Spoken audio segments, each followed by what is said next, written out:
નમસ્કાર દર્શક મિત્રો, આશા ન્યૂઝ ગુજરાતીમાં આપનું સ્વાગત છે। સમાચાર મળી રહ્યા છે વડોદરા જિલ્લાના વાઘોડિયા તાલુકાથી।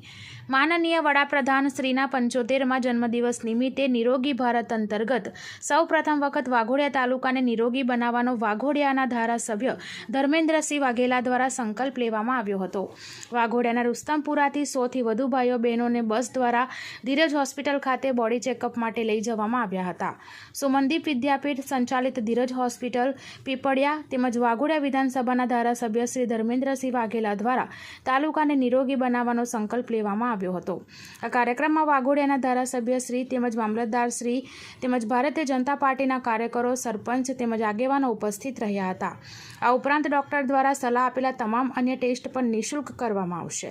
બોડી ચેકઅપના તમામ રિપોર્ટ નિઃશુલ્ક કાઢી આપવામાં આવશે। બોડી ચેકઅપમાં કંઈ પણ બીમારી નીકળશે તો તેનું નિદાન પણ નિઃશુલ્ક કરી આપવામાં આવશે। બ્યુરો રિપોર્ટ ઉમર મંસૂરી સાથે આશા ગુજરાતી ન્યૂઝ વાઘોડિયા।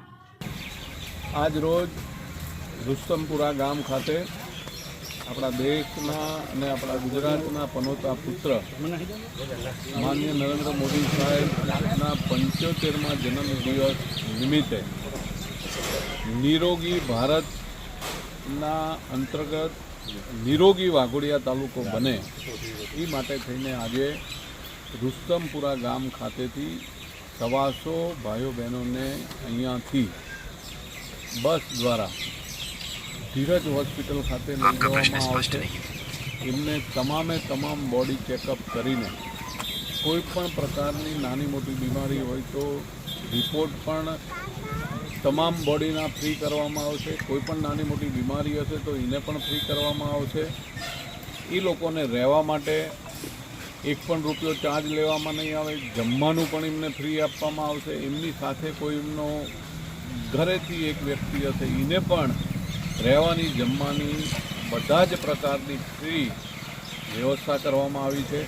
આપણા દેશના માનનીય વડાપ્રધાન નરેન્દ્ર મોદી સાહેબની જે ઈચ્છા છે કે નિરોગી ભારત બને એ માટે થઈને એમના 75મા જન્મદિવસ નિમિત્તે આપણે પણ વાઘોડિયા બાકાત ના રહી જાય એટલે નિરોગી વાઘોડિયા બને એ માટે થઈને એ અંતર્ગત આજે જે કાર્યક્રમ રાખવામાં આવ્યો છે એમાં અહીંયાથી 125થી 150 ભાઈ બહેનો આજે આ કાર્યક્રમની અંદર ભાગ લઈ રહ્યા છે। એમને ધીરજ હોસ્પિટલ ખાતે લઈ જઈને તમામ બોડી ચેકઅપ ફ્રી, રહેવાથી માંડીને બ્રેકફાસ્ટથી લઈને જમવા સુધીની તમામ વ્યવસ્થા ફ્રી કરવામાં આવી છે।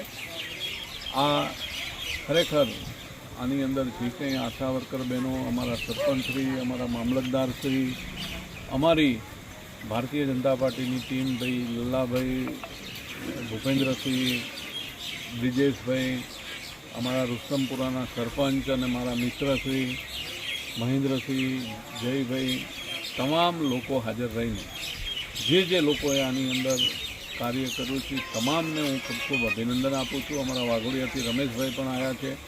તમામ લોકોએ મહેનત કરીને આજનો આ કાર્યક્રમ સફળ બનાવ્યો છે અને લોકોને, અમારા ગામડાના ભાઈ બહેનોને 5000 રૂપિયા સુધીના ટેસ્ટના રિપોર્ટો, આખા બોડીનું ટેસ્ટ કરવામાં ખૂબ મોટો ખર્ચ થતો હોય, એ ખર્ચ કરવાની અમારા ગામડાના મા બહેનોને, ભાઈઓને વ્યવસ્થા ના હોય એટલે એ લોકો પોતાનું બોડી ચેકઅપ નથી કરતા અને ક્યારેક એવી ગંભીર ઘટના બની જાય છે કે ડૉક્ટરો કહેતા હોય છે કે ભાઈ તમે વહેલા ચેકઅપ કરાવ્યું હોત ને વહેલા અમારી પાસે આવ્યા હોત તો અમે તમને મદદ કરી શકાય, બચાવી શકાય। એવી કોઈ ઘટના અમારા વાઘોડિયા તાલુકામાં ના બને એ માટે થઈને આ સરસ મજાનું આયોજન કર્યું છે ને એમાં જે લોકોએ મદદ કરી છે એ તમામનો હું હૃદયથી ખૂબ આભાર માનું છું। ભારત માતા કી જય, વંદે।